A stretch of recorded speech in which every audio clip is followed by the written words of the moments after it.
Hello guys and welcome to Sports Bet Daily. It is Friday the 3rd of May and what a show we have lined up for you today. There are a ton of sports out there heading into the weekend and we have brought some of the best in the biz to talk about it. So we've got an hour packed and then at the very end, Jimmy the Bag, Sportsbook Review's very own Jimmy the Bag will be coming into the studio and giving us a breakdown of the Kentucky Derby. So do stay tuned for that. But let us get started and we've got two tennis tournaments running consecutively together, both head into the semi-finals tomorrow, and who other than to talk about it is Whale Kappa in the place with perpetual sunshine. Do you even know what a grey sky looks like?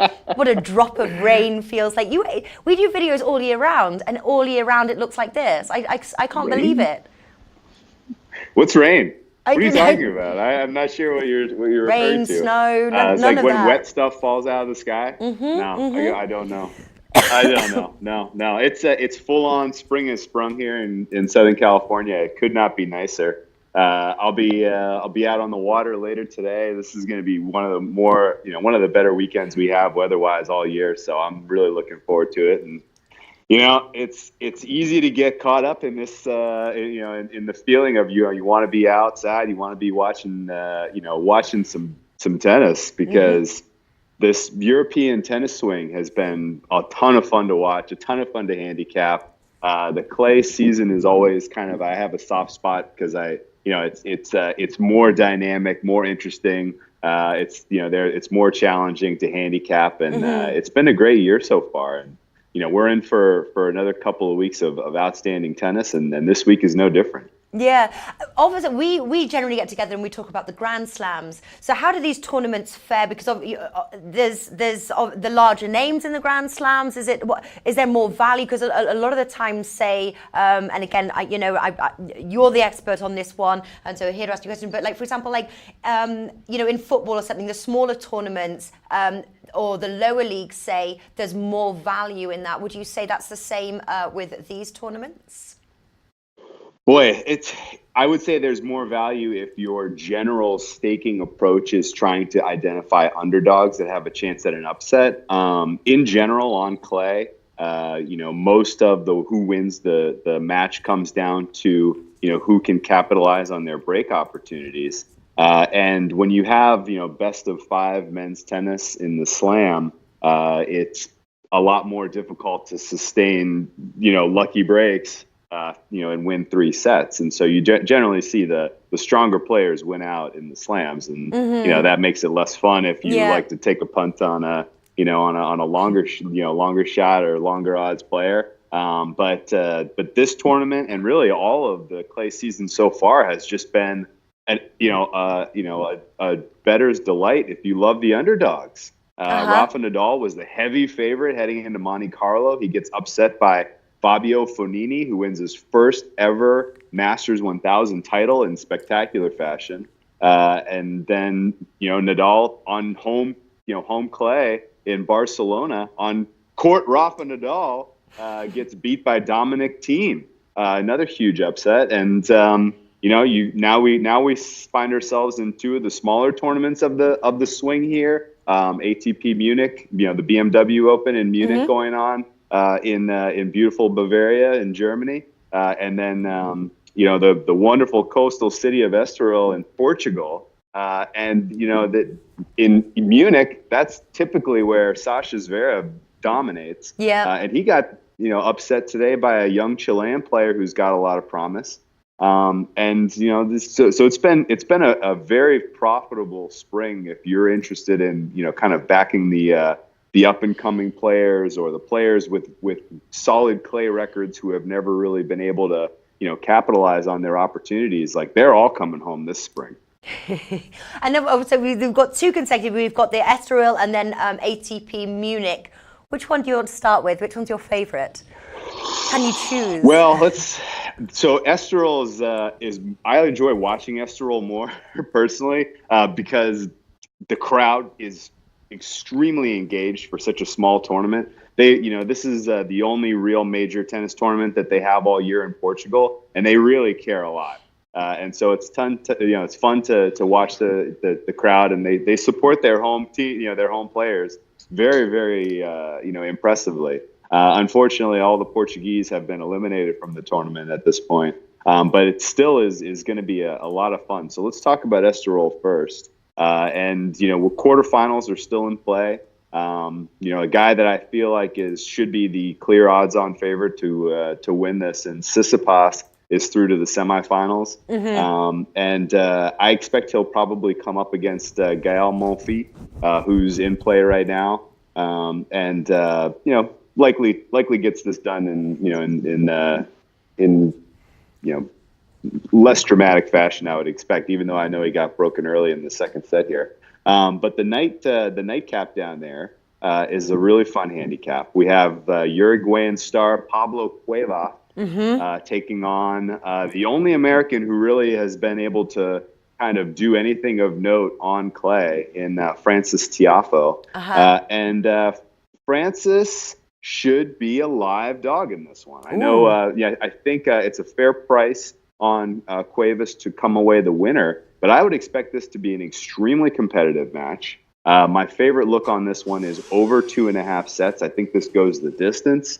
I'm looking at a price of 2.6 on that, which I think is wonderful value. If you don't have set betting at your handicapping shop of choice, the over on the games handicap is a nice look as well. I'm seeing 22.5 at about 1.95-ish, 1.91, depending on where you look. That's a nice look. This definitely has kind of a knockdown, drag out, deep into the third before we really know who wins. That's kind of how I read this in terms of either player's path to victory. So it's a nice look on an over, long match. The crowd should be entertained. This is going to be a fun one. Okay, and you said that Tiafoe is a live dog here, 2.6. Will you take him on the outrights? No, I think he probably comes up just short. Cuevas he has a knack for getting it done in three-set matches. So if I was going to play a side, or if I was going to look for, I want a winner in this, or I want some value on Cuevas, I'm probably looking at him, a correct score, 2-1. That's probably lined plus. That's probably plus 200, plus 250-ish maybe. I would say that's a decent swing that Cuevas wins in 3. Okay, and then obviously the Estoril winner there, you said Tsitsipas obviously 2.63, Gael Monfils priced 5. Is it between these two? Do you think these two? In my opinion, it is. Yeah, in my opinion, it is. So I guess we haven't seen lines for tomorrow, but once all the dust settles and once things come out, I'm probably going to be looking at putting together a little double with Tsitsipas advancing and Monfils advancing to meet in the final. All right. Now heading over to ATP Munich here. It looks like we've got a game in play. Is there anything that you've got on there right now? Matteo Berrettini currently favored here. Yeah, I think that one just wrapped. Berrettini okay. Advances, which was a surprise. I did not expect him to make it to the semifinals of this tournament. That is a huge shock. He is a dead man walking against Roberto Bautista Agut tomorrow, in my opinion. I think RBA now is the class of this tournament. On the other semifinal, I do like Marco Cecchinato a lot. When that was initially lined, he was about minus 105 or 1.95, depending on how you price. And I saw value in that. I think he's coming into form. He was a semifinalist last year at Roland Garros. It was an impressive run. He eliminated Djokovic. No one really saw it coming. He's backed that up by picking up a title in South America this winter. And then he kind of went into a lull. He didn't really perform very well in the Sunshine Swing. He played fine, but not great in the couple of clay tournaments we've seen him in this spring now.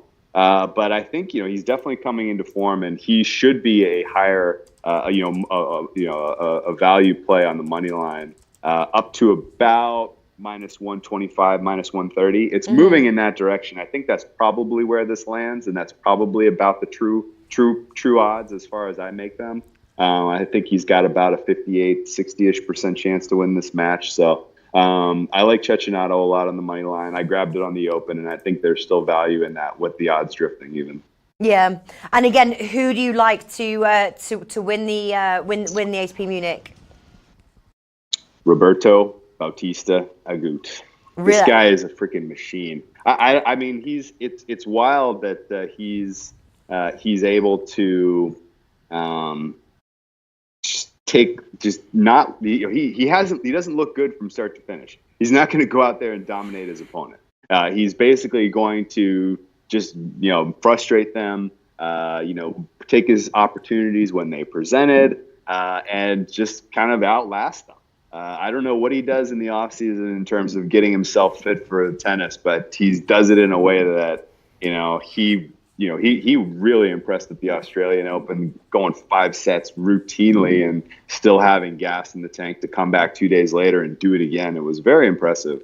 And I would expect that he kind of utilizes those tools in this tournament to take home the title. But that said, he doesn't have the class on clay that Marco Cecchinato has. And if Cecchinato continues to, you see this a lot. These smaller tournaments are perfect opportunities for players who are extremely good on clay to try to build up some steam. And Cecchinato does have that whip about him. He's clearly getting himself into form for Madrid, for Rome. Those are the next 2 Masters that are coming up. There's a lot of points at stake in those. There's a lot of money at stake in those. And if you can get yourself into form to really compete at those tournaments, you can pick up some serious winnings. And it does feel like that's what he's building into, and then parlay that into another run at Roland Garros. And so Cecchinato is a guy that I would circle to continue to watch him improve over the next few weeks as he head into the only clay slam of the season. Yeah. Well, talking of the clay slam and the king of clay, there is only one king of clay, and that is Nadal. Can anyone stop him? I know it's very early. I haven't even, to be honest, looked at the outrights yet, but I'm going to guess that Nadal is favourite here. Can anyone stop him? Is it a future that you jump on right now? What do you think? No. He's in trouble this year. Really? He's in deep trouble this year. Who's the new king? He's in deep trouble. Dominic Thiem. We're at the stage in their careers where the transition really is happening. You saw it over the last couple seasons where Thiem played him competitively, couldn't quite get it done. Thiem worked his way higher and higher levels through the Roland Garros bracket. He made the quarterfinals 2 years ago. He made the semifinals 2 years ago. He made the finals last year. He's continuing to improve his game. He won the biggest title of his life this year in Indian Wells. Mm-hmm. That is a huge bellwether for Roland Garros. Indian Wells is one of the slower hard courts, and if you're playing well there, it just kind of is part of the natural cycle that you do well on the clay cycle. And not only did he upset Rafa Nadal in Barcelona on his home court, but he has got the game. He's got Djokovic. We know that. And so if he ends up in the same half of the draw as Djokovic opposite Rafa, that's your final. Team Nadal is your final if they're on the opposite sides of the draw. When that happens, you are going to want a team ticket in your pocket. And I tweeted about this last week. Team going into that match head-to-head with Nadal before he beat him head-to-head, he was 10-1 to win the French Open. That was a ludicrous price. He should have been in the 5-1 range at that time. Mm-hmm. He beats Nadal head-to-head, and not many of the books really reacted to that, which was shocking. I think it's just not many people are betting the French Open this far out, I guess, and so there really just wasn't much movement in the lines. And so Thiem was still 8-1 after he beats Nadal head-to-head. And we've seen this routinely year over year. The players that beat Nadal in heads-to-heads in the run-up to Roland Garros get bet heavily in the week leading up to the actual tournament starting. And so seeing him at 8-1, you know that when the tournament starts, he's going to be 3-4-1, second favorite, maybe even over Djokovic. And then when they meet in the head-to-head finals, you're going to see a line like Nadal minus 300, Nadal minus 400. There's going to be an easy way to come back across and protect your exposure in there if you've got a ticket in the 8-1, 9-1, 10-1 range. I don't know if you're really going to find many of those out there still. I kind of pushed all my connections, like, hey, don't sleep on this. Get this ticket in your pocket now, because when they go head to head in Roland Garros, you're going to have an easy comeback. And so that's kind of how I'm expecting this to go down. And if he actually gets it done and actually wins the title, I will not be shocked whatsoever, because he's got the legs to do it. He's got the game to do it. Clay is his preferred surface, and he is the heir apparent, without a doubt in my mind, to Nadal once Nadal finally kind of decides, I need to start, thinking about retirement. I think it's going to be teams to lose for the foreseeable future. Wow. You've heard it here first. And obviously we'll be speaking with, we'll be speaking in the lead up to the French Open there. But it'll be great to see how he feels when the French Open starts there. Now, just before I let you go, Kappa, just a couple of questions here. Angel Romero says, can you ask Whale if he advises on a nice trifecta parlay in these tennis matches? Trifecta parlay. Tomorrow, I would take a 3-way parlay look at Tsitsipas, Monfils, and Roberto Bautista Agut. I think those are your 3 strongest money line legs, and you parlay those together, you're probably going to get a price like plus 300, maybe plus 350. Yeah. We don't know what the money lines are going to be yet, but those are the 3 guys that I would have the highest confidence making the final out of the 4 semifinals tomorrow. Cecchinato is the tightest, but I like him a lot too. Yeah. And very, very quickly, so I forgot to ask this question as well. Obviously, heading into the French Open as well, women's tournament has always been a lot harder to predict. Is that going to be the same case for the French Open? Boy, the women's tournament right now is on its head. There is no clear standout on clay to this point. Petra Kvitova looks the strongest of all of the women's players through 2019 to this point, but clay is her weakest surface by far. In the back of my head, in the heart, in my Romanian brother Alex's spirit, I will stump for Simona Halep to figure out a way to get it done. If I had only one look in the women's side of the French Open, it would be Simona. And she has an enormous hurdle to get over, in that she's not with her coach Darren Cahill anymore.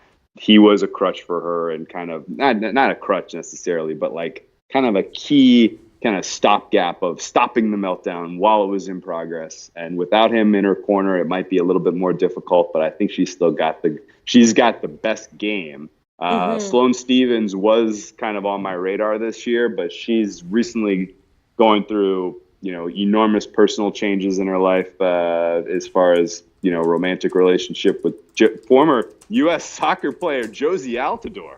Who saw that coming?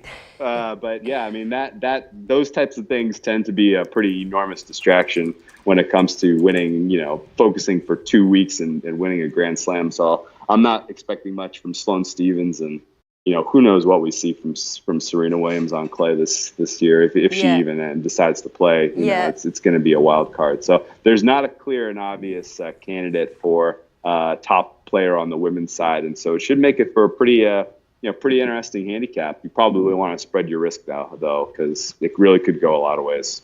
I agree, and I think often as well, we will obviously be, I think we're doing round betting videos as well, so probably best to look at that. Whale Kappa, absolute pleasure as always talking with you. Give this guy a follow, Whale_Kappa, and we will chat soon. Go and enjoy your sunshiny day, and we will speak soon. Have a great weekend. Absolutely, you as well. All right, there we go. So tennis in the bag. We're now going to look at Dota 2. Adam Booth. Adam, are you on the line? Hey, I am. Rafa, do you want to pull him up? Rafa, pull me up. There please. He is. There are you. How are you doing, Adam? Well, I'm watching Whale Capper looking like he's sitting poolside, and I'm looking at my window, and it's rain and gray clouds as far as I can see, and I'm sitting in my attic office here. So I'm good. I'm not whining about UK weather, but it looks like I could be a little more relaxed. It's like, I used to live there. I whined about the UK weather. I honestly, I didn't realize that there was a place on earth that was just continually sunny. Like it just has never, even in Costa Rica, we get like gray days. You know, it's still nice and hot, but it's all gray. This is just, yeah, he wins on the location front. Absolutely. So we are heading into, obviously, Dota 2, the International 2019. Will it set another new record for prize money? As obviously, as esports grows, so does the money. Yeah, actually, it was pretty funny last year. For the first time ever, books allowed you to bet on the range that the TI prize pool would end at. So, for those that don't know how the prize pool is money is reached, the creators of Dota, Valve, they dedicate a certain percentage of money, and then they sell these sort of bundles and skins and sort of bonus features for the game in the lead up to the tournament. Mm-hmm. And so it's actually the community that buys these little, I guess, features and add-ons to the game. And money from that, Valve will then dedicate to TI. Last year it was $31 million, I think the final thing was at. And the market for betting at books was, if it was over 30 million, I think it paid 3-1. So I could see them reaching that again. Mm-hmm. I don't know if in 1 year it could go a lot higher. I don't know. It'll be interesting when the books open up a line for that, though. I might have to tweet out a pic if I like the number. Do, because that sounds like a fun sort of prop bet to bet on. Which Dota 2 teams are currently in strong form? Oh, well, the way the circuit works is there's a handful of majors each year, and each team coming into it kind of prepares as much as they can for that major. Mm-hmm. And so it's always hard to say from one tournament to another who, I guess, the best of the best are. But so far in 2018-2019, we've seen Virtus.pro, Team mm-hmm. Secret as the top two dogs, without a doubt. They've Secret's won a major and they've been second in another. Virtus.pro's won a major and they've been second in the other two. But PSG, LGD, the Chinese team, is also kind of been top 5, top 6. Vici won the last major, but I still think that they're not at the same level as Virtus.pro and Secret overall. Evil Geniuses, the North Americans, they're kind of always in the bunch, making late tournament runs, but they kind of lose out to Team Secret or Virtus.pro. Those would be the 4 that I would say have been the best on this circuit. Mm-hmm. But those are the 4 that currently have secured their spot to TI in August. So based on the points they've accumulated, kind of like the ATP circuit, in order to qualify for the finals in November, I think it is, or December, players have to retain the points that they had from the previous year, and maybe have a couple tournament victories along the way. So those are my 4 top teams, but I've actually gone with some others for the outrights. So who are you going for the outrights? Well, I did take LGD because they're severely undervalued, and they're associated with the football team Paris Saint-Germain. That's where the PSG comes from. And this is a tournament in Paris, so who knows? Maybe they'll bring it home. Well, even though they're a Chinese team, maybe they'll bring it home for their football relations. And then I've also taken a shot on Liquid. And actually, Nat, I should have tweeted out the article last night when you said it went up, because I took them at 9.7 on the outright at Pinnacle, and that's been bet down to 6.6 today. There's 6.2 on Team Liquid. It's all the people reading your article there, Adam. You've moved the market. That people are so hyped about reading my Dota article that they all sort of tail. But you can still get Liquid at a similar price. I think 8 or 9 is still floating out there in a few books. I know Bet365 it was 9, but it's also come down to 7. I would say 7 is the minimum here. Well, look at that. Betway still has them at 10. Yeah. So that's the best price on Liquid. But yeah, so PSG, LGD, and Team Liquid are the 2 teams that I've taken on the outright because kind of like what Whale Capper was saying about Team, seeing an 8 or a 9 when it should be a 5 is still considerable value, and it opens up an excellent hedge opportunity if that team even gets to the semifinal or the final. They'll definitely be near 2.0 to 3.0 against any team they face at worst. So similar thinking to him with taking a team on the outright. Taking team on the outright. Taking PSG, LGD, and Liquid are good value plays. Okay, and so I'm actually just looking at your article now, and you say so that obviously the format be a 4-group GSL style format. What is that? Yeah, so in the group, so there's always a group stage and then a playoff stage in every esports tournament. Unlike tennis, where you lose one match, you're eliminated from the tournament, they play a series of group matches. So the 16 teams attending are split into 4 groups. From that, the top 2 teams in each group will go into the upper bracket of the playoffs. The bottom 2 teams from each group go into the lower bracket. It's essentially like getting an extra life. So we sometimes see a Dota tournament where the group stage doesn't matter that much. At the majors and TI, they really do, because you have that extra life. And given how talented the field is, you just don't want to start in the lower bracket because one bad map or bad sort of draft phase of your hero compilation and you're eliminated. So teams will definitely fight for that. I also did take some shots on group winners today. I haven't tweeted them out and they aren't in the article, but do you want me to go over those? Sure, in a nutshell. In a nutshell, yes, we're going quickly. So the 2 that I saw the most value on was Team Liquid to win Group A at 3.5 and Fnatic to win Group D at 3.7. Now, both of them are, I would say, the 2nd to 3rd favored team in that group, but they can both upset the number 1 team, being Virtus Pro in Group A and EG in Group D. So if Fnatic gets the upset over EG and Liquid beats Virtus Pro, which they've done many times in their history, that will cash. So they only need 2 wins to do that. All right, wonderful stuff. But you're taking PSG, LGD on the outright and Liquid as well. But as you said, Liquid, that price has dropped from the 9.7 in the article. I put Adam's article in the chat box if you want to give that a read. And what are you going to do? You're going to put you're hedging your bets, putting a unit on each one.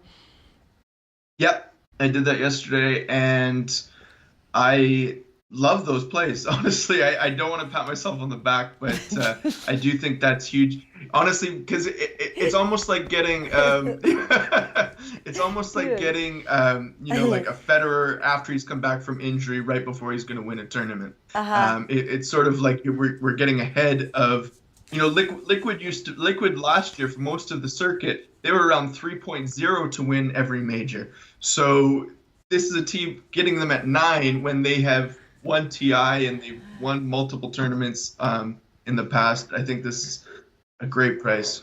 All right. There we go. That's Adam Booth. I'm sure he's going to be back on next week talking some more esports and also NHL. All right, give him a follow on Twitter. Lockkey QWERTY. There we go. It's quite a complicated one. You should have picked an easier one. We've got Ian O'Sullivan from Cycling Betting. That's a lot easier. It's a lot easier to say. Well, I made the lock alias actually when I joined SBR forums back in 2010. And then I just sort of didn't come up with anything more clever, so I put QWERTY like the keyboard in there. All right, Adam, thanks a bunch and have a great weekend, and I'm sure I'll see you next week. Take care. Thanks, Nat. So there we go. A new guest to Sportsbet Daily now, but we have spoken to many times in the past over at Sportsbook Review. That is Ian O'Sullivan at Cycling Betting. Easy one to say there.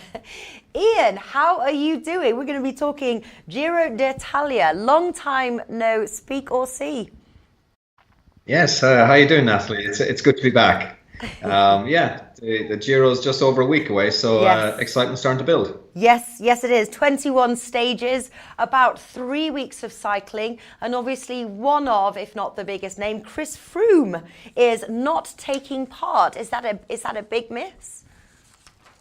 No, well, he obviously won it last year in incredible fashion, coming like he did back from over 3 minutes down with only 3 stages left. But this year he's all about trying to win his 5th Tour de France. He wants to join the Immortals, the Eddie Merckx's and so on, who have won the race 5 times. He missed out last year. Geraint Thomas, his teammate, took it from him instead. But it's all about this year trying to get the 5th Tour for him. So complete focus on that for Froome this year. All right. So Tom Dumoulin is obviously the favourite now. Does he deserve to be so? I think so. He won the race 2 years ago.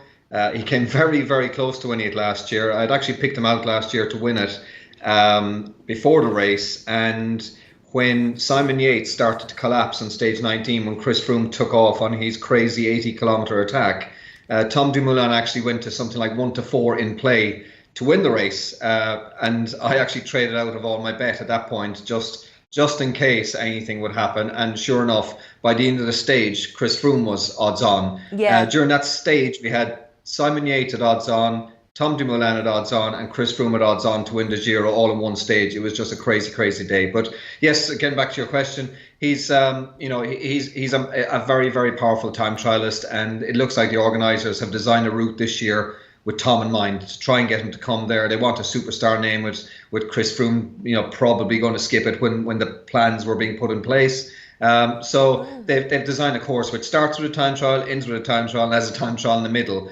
something like 58 kilometers of time trialing, and that's where he will be able to make the difference. He will do a very good time trial at the very start. He'll probably come close to winning it, if not winning the first stage. He'll probably come close to, if not winning the last stage. And in between, the 34-kilometre time trial is just right up his street. He could put 2 minutes into the likes of Simon Yates, Miguel Angel Lopez, and it gives him a buffer for going to the mountains where maybe he's not quite as quick as some of the mountain goats, like the little Colombians, Miguel Angel Lopez and Egan Bernal of the new team Ineos. But it gives him a buffer at least that'll allow him to slide back 20 or 30 seconds on stages and still stay right up there with them. He's got bags of experience. He's a very clever rider. He's been there, done that, got the pink T-shirt before. So yeah, he's a worthy favourite. But there's a lot of guys right behind him in the betting that can challenge. Again leads me to my next question here. Who can challenge him? And also because it's such a long race and anything can happen. And when we've spoken in the past and the amount of accidents, and I think one of the bets you gave was the number of riders to finish sort of over or under a certain, and that bet came in.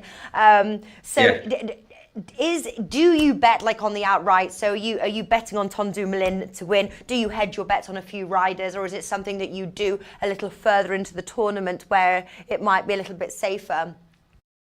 Kind of a bit of everything, really. I mean, you can take Dumoulin, I think, before the race if you fancy him, because he probably will put a lot of time in, not a lot of time, but he will put some time into a lot of his rivals in the very first day. So I think his price will only shorten from day one, maybe a little bit, not a lot. But, as the race goes on, then you start to reevaluate. Is he looking like he's maybe, not going so well? Did he not go so well in the first time trial? He's said in sort of interviews over the last week or so that he thinks he's not in the same shape he was, or as good shape as he was 2 years ago when he won it.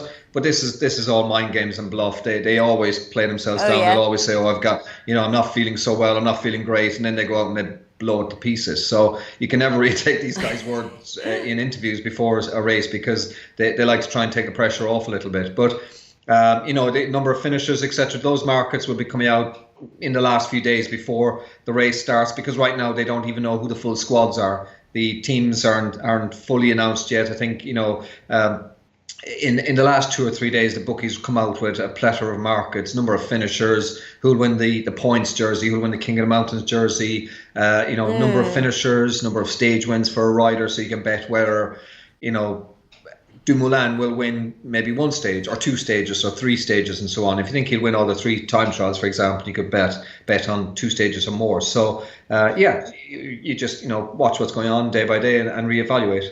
Yeah. So who, Tom Dumoulin, who is the best to challenge him?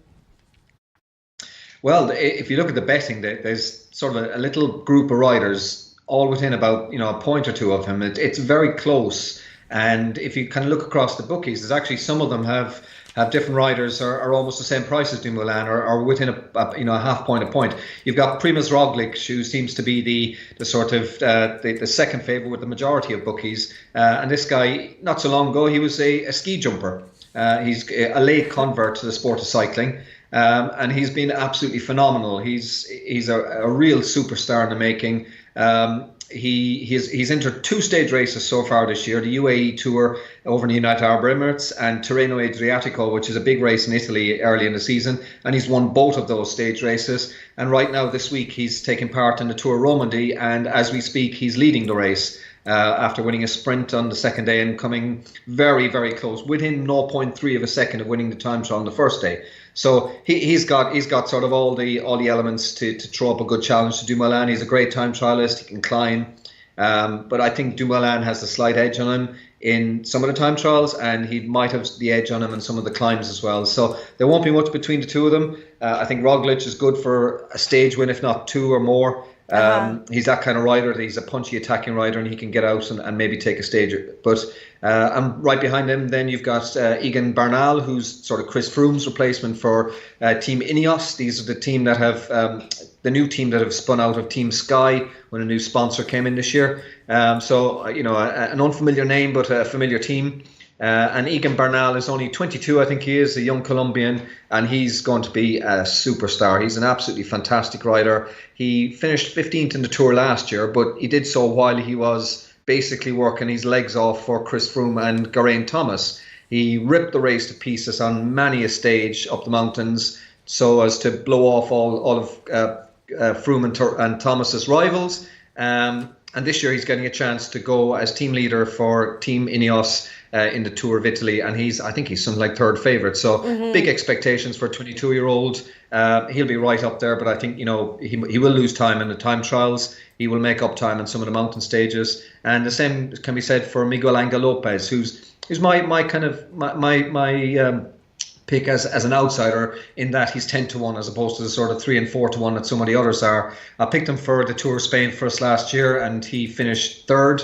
And I think I picked him for the Tour of Italy as well last year, and he finished 3rd as well. He was around 10 or 16-1 both times for that.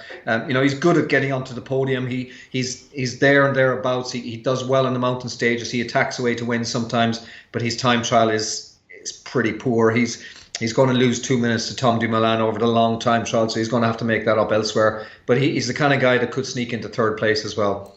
All right. And so right now, for bettors looking, have you pulled the trigger on a few bets? Are you taking like Tom Dumoulin? What would you advise us to do right this minute before, obviously, hopefully we'll get you on before the prop, like with the prop bets, and when there's more markets out, King of the Hill, yellow jersey, that kind of thing. But before that, is there anything that you'd advise us to do right now, being in the know? Well, unfortunately, there's not a lot we can do, because the only market that all of the bookies have out at the moment is the winner. Okay. They haven't come out with prices for anything else yet.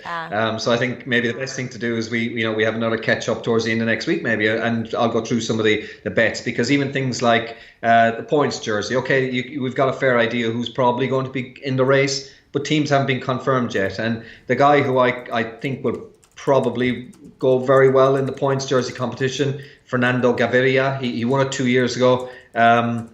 He just confirmed today for example, that he will be riding the Giro. So guys are still deciding whether they'll do it or wait for the Tour de France, wait for the Tour of Spain later in the year. So until the bookies know who's actually going to be in the competition, they can't price it up themselves. And even though I'm starting to do my homework and I'm liking the look of Gaviria for the points jersey again, it's well, we can't bet on it yet to start with, but competitions like the King of the Mountains, we still don't know who's the full makeup of the squads are. So very often the winner of the King of the Mountains competition will come from some guy who's not one of the favorites. He's not going to be one of the guys going for the GC, because he'll want to go and try and get in breakaways during the stages with the big mountain passes. Like, there's some of the stages like the going over the Mortarolo and the Passo Mangan and so on, which give huge points, but they're so far out in the stage that the GC men will not be going over the top of those first. It'll be the breaks will be winning it, and then later in the stages the break will be caught by the GC men and they'll fight out the finish. So we still don't know, for example, who the kind of these guys down the line are, who the backup riders are in the squads, who might say, I'm going to go for the King of the Mountains this year. All right, great stuff. That is Ian from @Cycling Betting. Honestly, this guy knows more about cycling than I literally have had hot dinners. It's amazing to talk to you, and hopefully we'll get you back on next week. We're just about to publish Ian O'Sullivan's article over at Odds Market as well, with a bit more of a breakdown for you guys who want to go and check that out. Oddsmarket.com. Ian O'Sullivan, a pleasure, and we'll speak next week. Thank you very much. Speak soon. All right, so we go with Ian. That's @Cycling Betting, an easy one to remember. Now we are going to go straight. We were gonna have Dave Betts, but he's got a problem with his camera. So we are bringing in Jimmy the Bag to talk about the Kentucky Derby. Is Jimmy the Bag here? Rafa says, "Oh, he's coming in. He is coming in. I must make way for the Bag." Hello. Hello, Bag. Hello. Come and take a pew. What do you think of my new studio? I love it. I'm a big fan of Sports Bet Daily. Thank you so much for having me. It's a pleasure. It's a pleasure. Now, listen, everybody knows this. You specialize in, well, a lot of sports, but NFL, NHL, NBA, MLB, but horse racing is where you super shine. How did you get into horse racing? It is my passion, my favorite thing to do in the world. My dad raised me at our horse track in Vancouver, Hastings Racecourse. Hastings Racecourse. I was like I'm like talking down to you, so I'll come down. Sure. I'll come down. Hastings Racecourse. It's the longest continuous sports facility in Canada. It's been there and running races since 1889. It's a little bull ring, little 5.5 furlong bull ring. My dad took me there every weekend, taught me how to read a horse racing form, which is the most complicated form in sports. By the time I was 8 or 9 years old, he would test me constantly. And I absolutely love it. It's my favorite thing to do in the whole world is handicap thoroughbreds and then go to the track and watch. Yeah. Now listen, let's talk Kentucky Derby. It's on Saturday. Now, Omaha Beach was scratched on Wednesday, and he was like the favorite. And so how does this affect the race? Oh, it was such an enormous. We found out Wednesday night here about 4:30. Oh, huge effect on the race. The favorite, Omaha Beach, likes to be close to the pace or on the pace. And so there's a term that we use in horse racing that the pace makes the race. You need to know who's on the pace, how the pace is going to be handled before you can truly predict what's going to happen in the race. And Omaha, so a horse that I like very much, a very debated horse, number 7, Maximum Security. He won the Florida Derby, and a term we use called walking the dog. It was a very, very slow pace. He wasn't pushed. 24 2/4, 48 4/2, wasn't pushed at all. And there was a feeling that in this race, Omaha Beach would be coming very fast at Maximum Security. We figured the one horse, War of Will, would try to get it because the rail is very dangerous in the Derby, so try to get away from the rail, and then Maximum Security would be right there, and then Omaha Beach would be pushing, and forcing them into a faster pace than they would want to go. And so without Omaha Beach there, the 7 horse, Maximum Security, to me, has enormous value. Enormous value now, because maybe he can run a 47.5 and be right there on the lead or close to the lead. And Omaha Beach would have forced him to run faster than that. It's enormous, and it's helpful for me because I wanted to fade Omaha Beach anyway, so it's very helpful for me. Okay, perfect. But why was he scratched so soon? Like why on Wednesday? Well, we just lost Haikal, 24 hours ago about. So there's a lot that goes into having a horse ready to go, and there's training sessions, and then you have to transport the horse over, and there's a lot of injuries that can creep up last minute, and it's a horse winning the Derby or performing well in the Derby has enormous value breeding-wise after their career, right. and you never want to put a horse in jeopardy of having a real bad showing because of a small injury or a big injury. And we knew Omaha Beach was dealing with a quarter crack in his hoof, and that wasn't too big of a deal for a lot of people because Justify last year dealt with the same thing, quarter crack. So. And is there a chance that there's one horse that's going to win each of the Derbies? There's like 3 of them, isn't there? So like obviously you triple. We didn't have a Triple Crown for 37 years until 5 years ago with Right, American Pharoah. right. And then again with Justify. And the trainer of both those horses, Bob Baffert, Hall of Fame trainer. People are very jealous of Bob Baffert. I'm a fan of Bob Baffert. He has 3 horses in this race. Well, exactly. So which of his 3, do you think the one of his 3 horses stands a chance, and which one is it? Well, they all stand a very good chance. They're dangerous, dangerous horses. The way I see this race breaking down is that there's so much parity between the speed figures of the best horses. So much parity. And Game Winner, so Bob has 3 horses. He is Improbable at the 5 spot. He has Game Winner at the 16 and Roadster at the 17. So Game Winner at 16, 17. And now we've had 2 scratches. So they are in what we call the auxiliary gate, the second gate, and they've moved over to the edge of the auxiliary gate now. And that's a very dangerous place to start because there's open space beside the horse to the left and where you want to take the horse towards the rail, and they smash into the horses that are coming out of the main gate. It's historically been a very dangerous place to start from. Now, if Roadster or Game Winner were horses that went right to the lead, I would think it's okay. It's okay that they're in that spot. But they aren't horses that do that. They're horses that rate mid-pack. They come with a sustained bid. They come with a big, giant run. And because if they can get through the banging off of the top, they're going to have to run 4 and 5 wide around the track. So because of that, I feel like the 5 Improbable has such an enormous advantage over Game Winner and Roadster, who are stable mates. They're good buddies. These 2 horses are very close friends. They know each other. They do. They know their strengths and their weaknesses. They're very, very close friends. But I think because of the parity within the speed figures. Now, if Game Winner was over on the 5, I would bet on Game Winner. Okay. You know, but having him to have to run so wide, I think I have an advantage, a distinct advantage with Maximum Security and with Improbable, and I have all my action with those 2 horses at the top. Oh, and then because that's what I was going to ask. So you've basically put your money on those 2. I have, but in the Derby, you try to hit a home run. You go for huge scores. So I have many triactors that are not full boxes because in the triactors, I need both of Maximum Security, the 7 horse, and the 5 horse Improbable to come. One of them has to come first, and the other has to come second or third.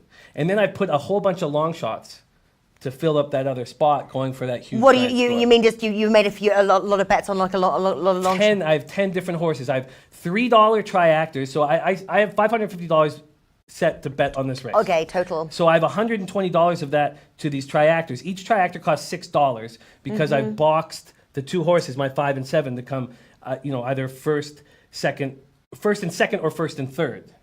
So then I filled that other spot with a bunch of long shots, 10 different horses. I also filled it with Tacitus, who is now the favorite at 9-2, which we're all shocked by. Tacitus, and I've also filled it with Game Winner and Roadster, just in case. And I've made a whole bunch of exactor boxes. That's just the 2 horses. And what I decided to do this year was stay away from the Superfecta, which is the giant scores, the $20,000 scores. I've stayed away from that. I'm only focusing on, I have $200 bets to win on each of those horses, and my 5 and my 7, and then I have exactor bets and triactor bets. So have you worked out sort of like, there's so much, what do you stand to win here, the way that you have like spread your money out? If I hit, well, because I have a $40 exactor box between the 2 horses, my 5 and 7, which would be juicy. It would be juicy. That costs $80 to bet to cash. But I would actually prefer one of my horses to win, and the other horse to come third probably, and a long shot come in second. A long shot come in second. I think I've set myself up for, if things go my way anywhere between. Well, what I've done is if either of those two horses win, I can't lose. Right. Yeah, exactly. So even if everything goes wrong behind it, I just need one of those horses to win. And even if those ones win, the way that you've set up the trifectas, then you're still going to make money on that way as well, if it goes your way. Then that's when the real cash starts coming in. So I'd like to make $4,000. I hope to make $4,000. Not maybe, bad. If you can have me back here for the Preakness. Not bad for the Sloot Fund. Yes, the Sloot Fund. But if I come back here, if I could come back here before the Preakness, I could say, listen, Nat, I made $0 at the Derby. Or I could say, listen, Nat, I made X amount of dollars, which is what I hope to do. Well, I know you work close by, so it's not much of a commute to get into the studio. No, it is not much of a commute. And we have horses just up the road. I know. Every day. I know. And when you're telling me there's a bar here where you can go, it's like you ride up in a horse to the bar, because there's no horse riding rules, is there? There's no drinking. Then you can just drink and horse ride back rules. To your. You're expected to be drunk when you ride horses. Not race them, just ride them. So, one thing I want to say as well, because obviously horse racing is your thing, over at SBR Sports Pick YouTube channel is the full video breakdown, and you've really gone into these. It's 1 hour of Kentucky Derby breakdown. If this wasn't enough right now, and you're like, I need more, there is more. Yes, they weren't happy. They weren't happy with how long my breakdown was. They wanted it a little shorter. The higher ups were like, come on. But hey, I had to dive You made us wait a whole hour to listen to this thing. Like, we just want your pick. Like, what are you going Yeah, they weren't happy. And all my picks are at the end of the video, all my bets. And there we go. You can shuffle through. And then come Saturday, I'll take pictures of the actual bets because I haven't made them yet. But if anyone watching this live right now, I am on the double, which is a big bet that we make, where you bet on the Kentucky Oaks. And then you tie it to the Kentucky Derby. So I've made that bet. I'm very excited. I think I'm taking the one. I think the filly I think has the best chance. Well, obviously Bellafina's the favorite, but I only go for big scores. That's what we do in horse racing, because if you win one race of the day out of the day, or two races, you're way up. If you can hit 12%. That's the way you set yourself up for horse racing, that you get these big scores, and then you can lose all the other races. And so I stayed away from Bellafina in the Kentucky Oaks. She's the big favorite. I like Champagne Anyone. Champagne Anyone is at 6-1. And then I have a couple long shots that I'm very excited about at 20-1. So I'm. And do you think there is going to be a one that does, like the one that you think is going to win? Do you think they're going to get the Triple Crown? Do you think it's possible this year? Like, is there like a prop bet that says like, will there be or won't there? Because I'm going to guess the odds going to be really low on there won't be. Yes, and what I do every single year for those of you betting is I bet against the horse that wins the Kentucky Derby. I bet against it in the Preakness every single year. Now, as we said, 2 of the last 5 years, I've lost that because the horse has gone on to win the Triple Crown. It didn't work out. Are you going to change your strategy this year? No, I'm going to do. My dad was one of my first lessons. Really, from my dad, was that you always bet against the Kentucky Derby winner, because there hadn't been a Triple Crown winner for 37 years. So, and if the Kentucky Derby wins the Preakness too, then I 100% bet against them in the Belmont. So and there's so much parity amongst these horses. I do not think we have a Tappet horse named Tacitus in this race, and Tacitus is father Tappet, mom Close Hatches, and Tappet horses have never won the Derby.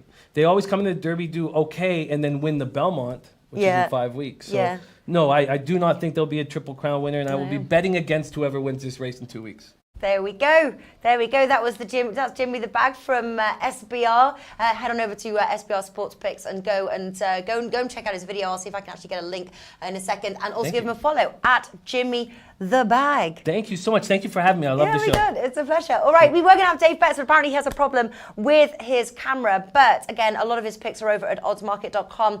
He's going 10-0 right now. He does a punching parlay every week. UFC, and he's about to go 10-0. Yes. Hopefully, fingers crossed. UFC is in my country, Canada. It's in Ottawa, our capital. Yeah, that's right. Where we have a very attractive prime minister who does a terrible job running the country.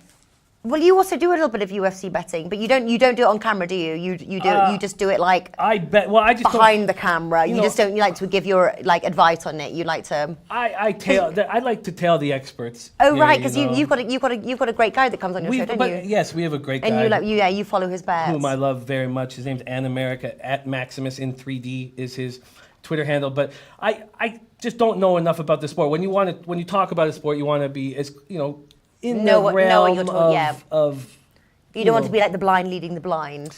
It's just like. But in horse racing, if we want to go back to it, I've gone to the track many times with people who don't know anything about horse racing. We go down go down to the paddock, take a look at the horses, especially maiden races. Do you see a horse that's confident, muscular, not sweating, seems in control, and follow your gut instinct on just animal, and you can succeed. You can be better than me. Yeah. There we go, guys. Thank you so much for tuning in today. Sports Bet Daily will be back again on Monday. Monday, we are Champions League, where it's all heating up. Second leg of the semi-finals. Nice. So have a great weekend, a great and profitable weekend. Enjoy the Kentucky Derby tomorrow. I'm very excited to watch it. And thank you, Jimmy the Bag. My pleasure. Absolute pleasure.